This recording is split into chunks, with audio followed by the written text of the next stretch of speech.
Hey everybody, welcome back to my channel. Here is the 2018 MacBook Pro, and I just want to dive in and give you my thoughts on using it in 2022. Now from the outside, I think the 2018 MacBook Pro is aged incredibly well.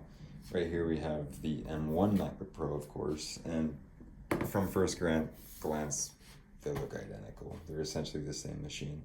And of course, as we know, the M2 MacBook Pro looks exactly the same as well.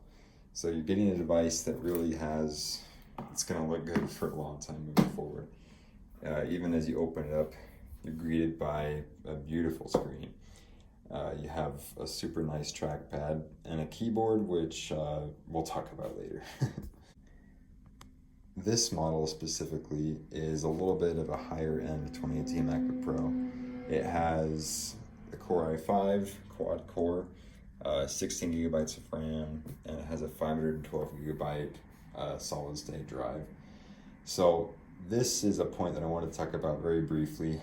If you're on the used market looking at these machines, the 2018 is worth a little bit of extra money compared to an older 2016 or 17 for a couple of reasons.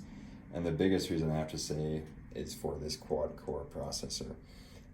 Everything before this 2018 model from 2016 and 2017, if you're getting the 13-inch model, you're getting a dual core processor. And the difference shows itself most when you open up Geekbench and you look at this multi-core score. If you're looking at an older 2016 or 2017 model, you're going to get about half of that score, if not less. So if you're multitasking on this computer, if you have a couple of apps open at once, or if you have Google Chrome running, you're going to be set on this machine because it has the ability to run and handle those multiple processes a lot better than those older machines. So I think that alone makes it well worth it to get a 2018 machine in 2022 in comparison to one of the older machines. The other consideration here is the keyboard reliability. Now, of course, these 2018 machines have the butterfly keyboard, which has gotten a lot of hate. It's not a good keyboard, and even this one here has failed. Like I mentioned in my last video about this machine, this computer has a lot of battery cycles. It has nearly 1,300 battery cycles, and considering that the keyboard has done well for that long says something about the revisions that Apple made to the keyboard in 2018. The keyboards before this, 2016 and 17, I owned a 2017 MacBook Pro for a while, and I went through 3 different keyboards on it. And after about reaching 120, 130 battery cycles, I would start to get repeating keys, I'd start to get stuck keys, I'd start to have issues. Considering that this machine made it that far to 1,300 cycles is really saying something about how Apple improved the keyboard by 2018 and that this is a more reliable machine. So I think for that performance difference and for the improved keyboard, getting the 2018 machine is a big improvement compared to getting a 2016 or 2017 MacBook Pro in 2022. Now, the next thing I wanted to show real quick is just the general performance of this machine. So if I start opening up applications, you can see they load quickly. Let's open up a Spotify there, opens right up. Let's open up GitHub desktop because why not? Let's open up Visual Studio Code. Opens up in, let's see here. Takes a little bit of time, but that is a pretty heavy application. Let's open up Apple News. Opens up in just a few seconds. And remembering the fact that when you're using your Mac throughout the day, how often are you actually opening up applications? More often than not, you're using your applications. So considering that apps still open fast enough like this, it feels fast in 2022. And compared to the M1, of course, it's going to be slower opening those applications, but using those applications, it's going to feel essentially the same, especially considering that you can probably get a model that has more RAM on these older models. So it's something to consider. Now, in my day-by-day use of this machine over the last couple weeks, there have been a couple of complaints that I've had. And I think the first one is the battery life. Now, this 2018 MacBook Pro, like we talked about beforehand, has a quad-core processor. Prior to this, we had dual core processors in these 2016 and 2017 13-inch MacBook Pros, and that affected the battery performance. Even when these things were new, they were only getting about 5 or 6, maybe 7 hours of battery life. And now with the number of cycles that this thing has, I can probably get about an hour and a half to 2 hours out of it, and that's pretty bad.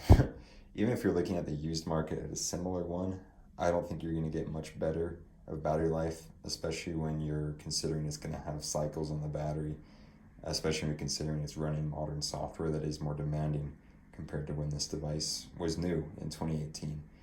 And on top of that, and going hand in hand with that battery dropping quickly, you're going to notice this thing gets hot, and you'll feel this fan turn on, especially when I'm gaming on it, playing Minecraft or have a lot of apps open, the fan will turn on.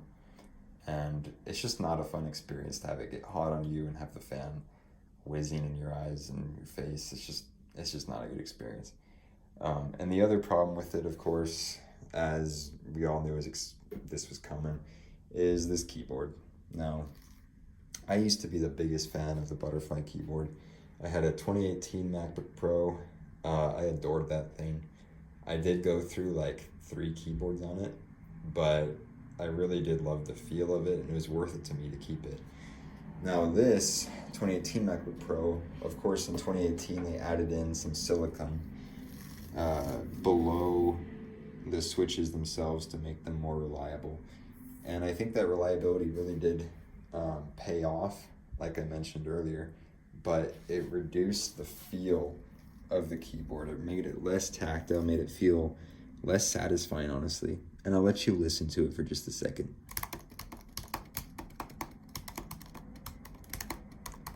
Now it has a good clicky sound to it. You can hear it there. It's nice and loud at least. But the actual feel in my hands, if you can trust me, is kind of mushy. It doesn't have a very satisfying click to it. And I think that was a lot better in the older MacBook Pros before this. So, of course, the feel is something, but the reliability of it is something completely different. And you're going to have issues with this long term. Of course, this one has 1,300 cycles on it. It's been through a lot. But the keyboard, the space bar, has started to double tap and started to add periods at the end, because that's the shortcut for the double tap on the space bar. It adds a period. And that's something you can disable in settings, but you can't disable in settings those annoyances of the keyboard. I've tried to adjust key repeat, I've tried to adjust delay until repeat, but still I have issues with that space bar. And you think it would be something that you can get past, that you can kind of live with, but when you're using it throughout the day, you're going to run into it over and over again, and it's going to drive you crazy. So I would say, if you're on the market for one of these, only consider it if you have a brand new keyboard on it that was just barely replaced, because otherwise I can't recommend in good faith that one of these is actually going to last you. That keyboard is going to give you problems. So in conclusion, I've been really impressed with this 2018 MacBook Pro. It's a nice device. It's fast, the screen is absolutely gorgeous, the trackpad is something else, and the design has stood the test of time super well. But there are those couple of things that have really made me feel like I can't recommend this and I can't keep this. The keyboard having the issues, of course, is the big elephant in the room. But the other thing, of course, is how hot it gets, how short the battery life is, and that fan turning on. The technology in the M1 MacBook Pro is so much better than this, and the price difference is really not that different if you look online. So I would just consider, only if you're getting one of these machines for super cheap, only if you're getting on a real discount, should you even consider it, because it has some real compromises you have to consider. But it just breaks my heart that the keyboard has these issues, because the rest of the device really is, it's awesome and it's incredibly solid in 2022. But considering all things, I think it's well worth your money to spend a little bit more to get an M1 MacBook Pro or M1 MacBook Air. It's going to last you so much longer on the battery. It's going to last you a lot longer on the updates. And I think that's the way to go now in 2022. So I hope you enjoyed this video. Please leave some comments below on what you think, and I appreciate your time today. Take care.